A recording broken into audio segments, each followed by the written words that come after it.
تو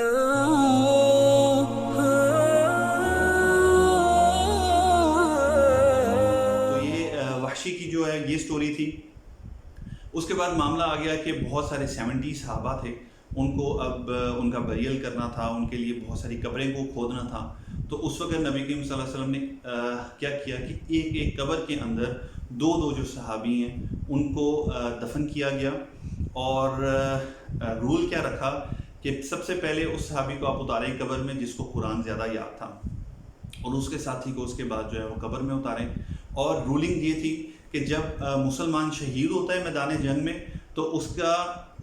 جو ہے بریل شاور جو ہے وہ اس کو نہیں دیا جاتا، اس کا غسل نہیں کیا جاتا، اس کو کفن نہیں پہنایا جاتا، اسی حالت میں اسی خون کے ساتھ انہی کپڑوں میں اس کو دفن کر دیا جاتا ہے۔ اور نبی صلی اللہ علیہ وسلم کی حدیث ہے کہ قیامت کے دن اللہ تعالیٰ جب ان کو اٹھائے گا تو اسی طرح تازہ خون ان کو کپڑوں پہ لگا ہوئے گا، اس کا رنگ تو خون جیسا ہوئے گا لیکن اس کی جو اسمیل ہے وہ مسک کی طرح ہوگی، بہت زبردست خوشبو آ رہی ہوگی، اور وہ اللہ کی ثنا بیان کرتے ہوئے اپنی قبروں سے اٹھیں گے اور میدان حشر کی طرف جائیں گے۔ اور ان میں سے بھی کچھ صحابی جو تھے، اگین موسیٰ بن عمیر،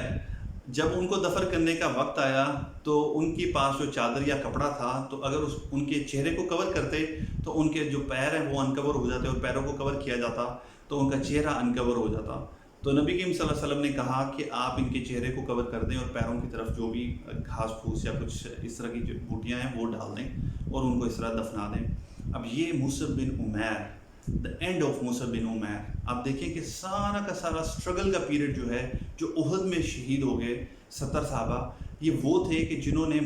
جو مہاجرین میں سے تھے کہ مکہ کا سب سے سخت پیریڈ انہوں نے دیکھا تھا، ہر قسم کی مشکلیں انہوں نے سہی تھی، اور احد تک آ کے جو مشکل ترین وقت تھا وہ ان لوگوں نے سارا کا سارا گزارا، اپنی زندگیاں قربان کر دیں اسلام کے لیے، اور یہاں پہ انہوں نے شہادت حاصل کر لی۔ حالانکہ اس کے بعد پھر ایزی ٹائم جب آنا شروع ہوا تو اس کے بعد ٹائم ٹو ٹائم جو چیزیں ایزی ہوتی گئیں اور پیسہ اور مال و دولت مسلمانوں کے پاس آتا گیا، لیکن دیکھیں ان لوگوں نے تو اسٹرگل دیکھی، ان لوگوں نے تو بینیفٹس نہیں دیکھے، فروٹس نہیں دیکھے، لیکن ان کی محنتوں کے فروٹس ان کے بعد والے آنوں نے دیکھے، جیسے موسیٰ بن عمیر تھے، حمزہ رضی اللہ تعالیٰ عنہ تھے، بن ابی طالب، یہ سب ابی مطلب، یہ سب لوگ جو ہیں، اور حضرت Musa bin Umair, one of the richest child in the Mecca, one of the finest cloth wearing, اور خوشبوئیں لگانا اور لاڈلا ترین ہونا۔ میں نے آپ کو پہلے بھی بتایا تھا کہ نبی صلی اللہ علیہ وسلم کہتے تھے کہ اتنا زیادہ اسپوائلڈ چائلڈ میں نے مکہ میں اور کوئی نہیں دیکھا جتنا موسیٰ ہے۔ لیکن دیکھیں اللہ تعالیٰ جب ہدایت دیتا ہے تو کیسے کیسے بچوں کو کہاں پہ جا کے پہنچا دیتا ہے۔ سو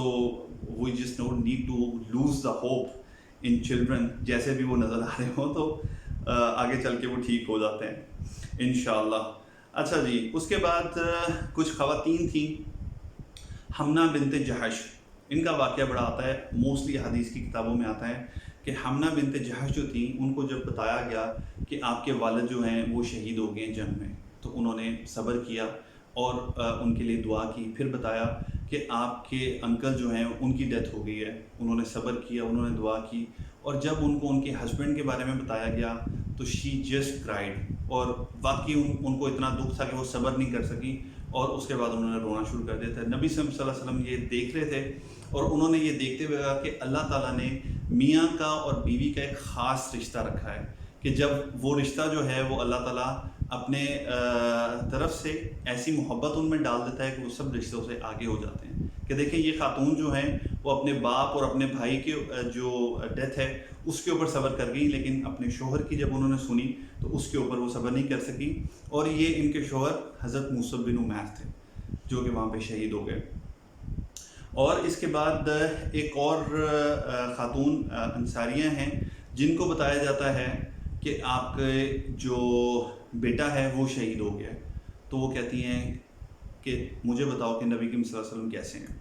اس کے بعد ان کو بتایا جاتا ہے کہ آپ کے جو والد ہیں وہ شہید ہو گئے ہیں، تو وہ کہتے ہیں مجھے یہ بتاؤ کہ نبی کریم صلی اللہ علیہ وسلم کیسے ہیں۔ تو انہیں بتایا جاتا ہے کہ نبی کریم صلی اللہ علیہ وسلم بالکل ٹھیک ہے، خیریت سے۔ انہوں نے کہا نہیں مجھے دکھاؤ وہ کدھر ہے۔ تو وہ جب نبی کریم صلی اللہ علیہ وسلم کو دیکھ لیتی ہیں تو اس کے بعد وہ کہتی ہیں کہ جب نبی کریم صلی اللہ علیہ وسلم کو دیکھ لیا اور وہ ٹھیک ہیں تو اس کے بعد ہر چیز جو ہے وہ میرے لیے ٹھیک ہے۔ تو سبحان اللہ، یہ ان صحابیات کا بھی آپ خالی صحابہ نہیں، ان صحابیات کا بھی حوصلہ آپ دیکھیں کہ وہ اس طرح سے تھا کہ اپنے اتنے قریبی رشتے جو ہیں گوا کے بھی وہ نبی کریم صلی اللہ علیہ وسلم کے لیے اپنی جان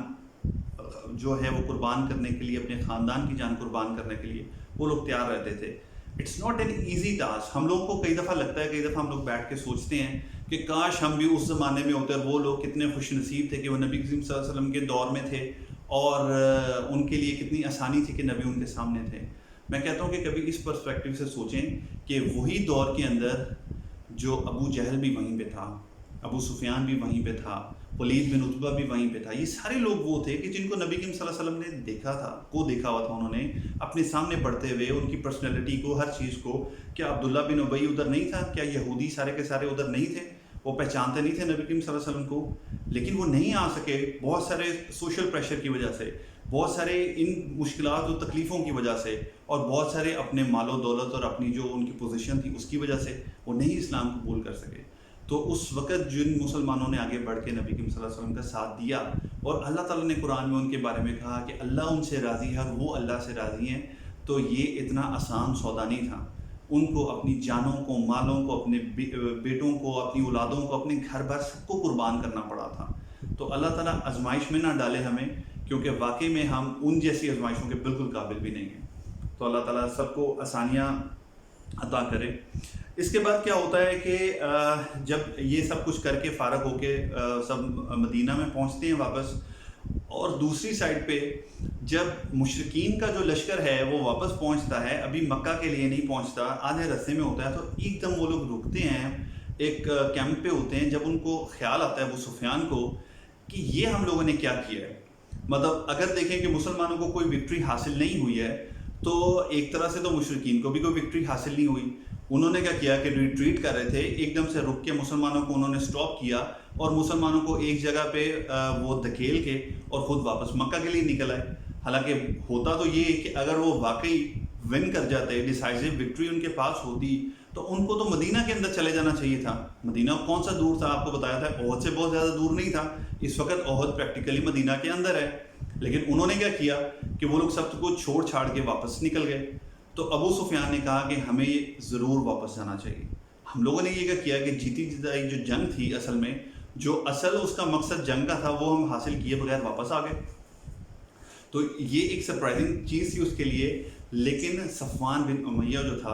اس کے ساتھ، ابو سفیان کے ساتھ، اس نے کہا کہ ابو سفیان اب واپس جانے کا فائدہ نہیں ہے، کیونکہ ایک دفعہ جب ہم ایک طرح سے اپنی عزت بچا کے آ گئے ہیں کہ ہم جیت گئے ہیں، تو اب اگر ہم واپس جائیں گے تو یہ نہ ہو کہ لینے کے دینے پڑ جائیں. تو اس لیے اب واپس جانے کا نہ سوچو، اور ہم لوگ پروسیڈ کرتے ہیں مکہ کی طرف. ادھر نبی کریم صلی اللہ علیہ وسلم کو اللہ تعالیٰ نے انفارم کر دیا وحی کے ذریعے، اور نبی کریم صلی اللہ علیہ وسلم نے اگلے دن جو ہے اعلان کر دیا کہ جو مسلمان جنگ کے اندر آلریڈی شامل تھے، صرف وہ لوگ، کوئی نیا آدمی نہیں، چاہے وہ زخمی ہے، چاہے وہ تھکا ہوا ہے، جیسا بھی ہے، صرف وہ لوگ میرے ساتھ چلیں گے اور ہم فالو کریں گے،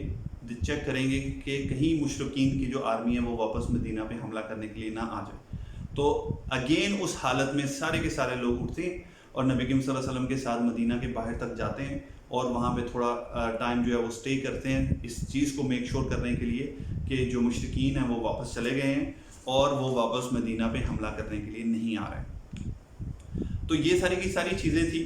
اس کے بعد اللہ تعالیٰ نے سورہ آل عمران کے اندر بہت ساری آیات جو ہیں یہ جنگ احد کے بارے میں نازل فرمائیں، اور نبی کریم صلی اللہ علیہ وسلم کو اس چیز کے بارے میں اور مسلمانوں کو کمنٹ کیا کہ کیا وجہ تھی، کیا پرابلمس تھیں جن کی وجہ سے آپ کو اتنی بڑی ہیوملیشن جو ہے وہ لینی پڑی. اور میں نے جیسا کہ آپ کو بتایا کہ سب سے بڑی چیز یہ تھی کہ ڈسپلن بریک کیا گیا تھا. نبی کریم صلی اللہ علیہ وسلم کی جو اطاعت ہے اس کو پیچھے ڈال کے اپنی مرضی کو کیا گیا تھا. اور اللہ جو ہیں وہ قرآن میں فرماتے ہیں کہ جس وقت تم لوگ ایک جیتنے کی پوزیشن میں آ گئے تھے تو پھر تمہارے درمیان میں ایک تنازع پیدا ہو گیا، یعنی کہ ایک ڈسپیوٹ آ گیا. جیسا کہ آپ کو پتہ ہے یہ آرچرز کے درمیان میں ڈسپیوٹ آ گیا کہ ہمیں رکنا چاہیے یا ہمیں چلا جانا چاہیے، اور اس کی وجہ سے اللہ تعالیٰ نے تمہیں تکلیف پہنچائی اور تمہیں یہ سبق سکھایا. لیکن پھر اللہ تعالیٰ فردر موٹیویٹ کرتے ہوئے مسلمان کو قرآن میں کہتے ہیں کہ مسلمان جو ہے وہ تو حسن یعین کہتا ہے دو اچھے کام، دو اچھی چیزیں، ان کے بارے میں صرف وہ اللہ تعالیٰ سے ایکسپیکٹ کرتے ہیں کہ دو میں سے ایک اچھی چیز ہی ان کو ملے گی، یا تو وہ فتح یاب ہو جائیں گے، دنیا میں ان کو فتح اللہ تعالیٰ دے دے گا،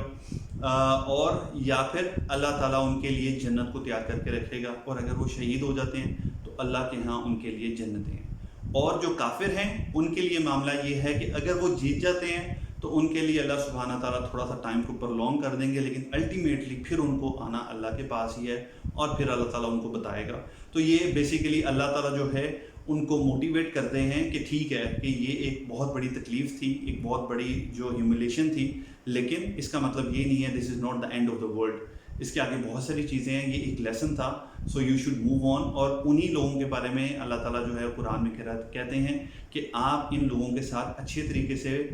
جن لوگوں سے غلطی ہو گئی، نبی صلی اللہ علیہ وسلم کو کہا جاتا ہے کہ آپ ان کے ساتھ اچھے سے بات کریں، ان کے لیے استغفار کریں اور ان کو اپنے مشوروں میں شامل کریں۔ یعنی کہ ان کو یہ فیلنگ نہیں آنی چاہیے کہ اب ہمیں جو ہے ایک غلطی ہوگی اور اب بالکل سائڈ لائن کر دیا گیا، ان کو اپنے مشوروں میں شامل رکھیں، فائن، ایک غلطی ہوگی تو ہوگی، اب موو آن کریں اور ان چیزوں کو آگے ٹھیک کریں۔ اچھا جی، اس کے بعد جو تھرڈ ایئر آف ہجرہ ہے جس کے بارے میں ہم بات کر رہے ہیں، اس میں اور بھی کچھ چیزیں جو ہیں وہ واقعات اس طرح ہوتے ہیں وچ آر ریئلی نوٹیبل، کہ حضرت حفصہ رضی اللہ تعالیٰ عنہا جو ہیں، جو کہ حضرت عمر رضی اللہ تعالیٰ عنہ کی بیٹی ہیں، وہ وڈو ہو جاتی ہیں بدر میں، ان کا جو شوہر ہے وہ شہید ہو جاتے ہیں، and the first martyr of Badr was his husband. اور حضرت عمر رضی اللہ تعالیٰ عنہ جو ہیں ان کا پرپوزل لے کے خود جاتے ہیں حضرت عثمان کے پاس، اور کہتے ہیں کہ میں حفصہ کی شادی کرنا چاہتا ہوں، تو کیا آپ حفصہ سے شادی کریں گے؟ تو حضرت عثمان کہتے ہیں کہ نہیں، ابھی مجھے اس کی ضرورت نہیں اور میں شادی نہیں کرنا چاہتا۔ اور اس کے بعد حضرت عمر رضی اللہ تعالیٰ عنہ جو ہیں وہ حضرت ابو بکر کے پاس جاتے ہیں، اور حضرت ابو بکر صدیق رضی اللہ تعالیٰ عنہ جو ہیں وہ ان کو کوئی آنسر نہیں کرتے۔ سو بیسیکلی حضرت عمر جو ہیں وہ تھوڑا فیل کرتے ہیں اپنے دل کے اندر کہ ایٹ لیسٹ ابو بکر جو ہے وہ مجھے کچھ جواب تو دے دیتے، جس طرح کہ عثمان نے مجھے جواب دے دیا تھا، تو لیکن وہ ان سے کچھ کہتے نہیں ہیں۔ کچھ دنوں کے بعد حضرت محمد صلی اللہ علیہ وسلم جو ہیں وہ خود اپنا پرپوزل بھیجتے ہیں حضرت حفصہ کے لیے، اور حضرت عمر بہت خوش ہوتے ہیں اور وہ نبی کریم صلی اللہ علیہ وسلم کے ساتھ ان کی شادی کر دیتے ہیں۔ اس کے بعد حضرت ابو بکر جو ہیں وہ جاتے ہیں حضرت عمر کے پاس، ان کو بتاتے ہیں کہ نبی کریم صلی اللہ علیہ وسلم جو ہیں وہ آلریڈی میرے سے اس بارے میں ذکر کر چکے تھے، اور میں نہیں چاہتا تھا کہ نبی صلی اللہ علیہ وسلم کی کوئی ایک بات جو ہے وہ ان کی اجازت کے بغیر میں ریویل کر دوں، اور ظاہر ہے کہ میں ان کے پرپوزل کے اوپر آپ کا پرپوزل تو ایکسیپٹ نہیں کر سکتا تھا، تو اس لیے میں خاموش رہا، اور مجھے پتہ ہے کہ آپ کو فیل ہوا ہوگا اور آپ نے برا محسوس کیا ہوگا، تو بیسیکلی یہ بات جو ہے وہ ان کی کلیریفائی ہو جاتی ہے آپس میں۔ اس میں ایک بہت بڑا پوائنٹ یہ ہے کہ دیکھیں حضرت عمر رضی اللہ تعالیٰ عنہ جو ہیں وہ اپنی بیٹی کے لیے رشتے کا پرپوزل خود لے کے جا رہے ہیں۔ ناؤ ہم لوگوں کے کلچرلی جو چیزیں ہیں وہ اس طرح سے ہو گئی ہیں آج کہ ہم لوگ سمجھتے یہ ہیں کہ جب تک بیٹی جو ہے اس کا رشتہ خود کہیں سے چھت پھاڑ کے اندر سے آ نہیں جائے گا، یا باہر سے خود لوگ ڈھونڈتے پہنچ نہیں جائیں گے کہ ہاں اس گھر میں بیٹی ہے اور اس کو جو ہے رشتہ چاہیے ہوئے گا، اور ہم جا کے پوچھتے ہیں، تو